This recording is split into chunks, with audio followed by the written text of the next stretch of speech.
Hi guys, this is Kevin from High Tech Century here, and today we'll be having a first-hand look at Huawei's latest phone, the Nova 5T, which will be appearing at KL Fashion Week, but we managed to get a first-hand look at the phone, as you can see here.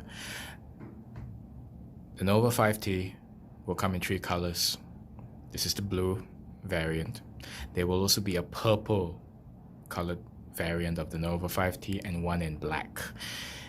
While we haven't had a full-on look at the phone other than this first impression, it is so far looks and feels very well built with excellent tactility. It's quite easy to hold in one hand, and they haven't fully elaborated on the specifications and exact gubbins underneath, but offhand overall the feel and look of the phone is very well polished, belying the fact that it's Nova.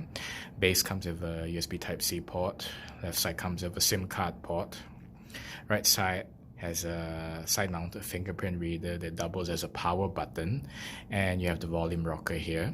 Up front, you actually have a full-field display with a punch hole for the 32-megapixel AI-enabled selfie camera, and the screen measures 6.26 inches diagonal. Looks quite nice at first blush. And in terms of the rear camera, we have a quad camera array, which is also enhanced by AI, as what Huawei has emphasized. And the primary camera is 14 megapixels, and all the exact specifications of the other three cameras on the back haven't been highlighted yet. They have mentioned that there will be a macro camera for close-up shots.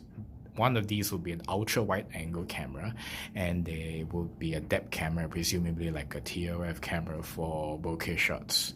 And of course, the primary camera, which they took great pains to emphasize, has their super night mode for better shots under low light. Now, the rest of the hardware under the hood consists of a Kirin 980 processor paired with 8 gigs of RAM and 128 gigabytes of storage. Then powering the whole affair is a 3750 milliamp battery with 22.5 watts supercharged tech. So as far as first impressions go, this looks like a very well equipped phone. They haven't mentioned prices or pre-order specials yet, but we will keep you posted. Alright, thanks for watching. Have a good day. Cheers.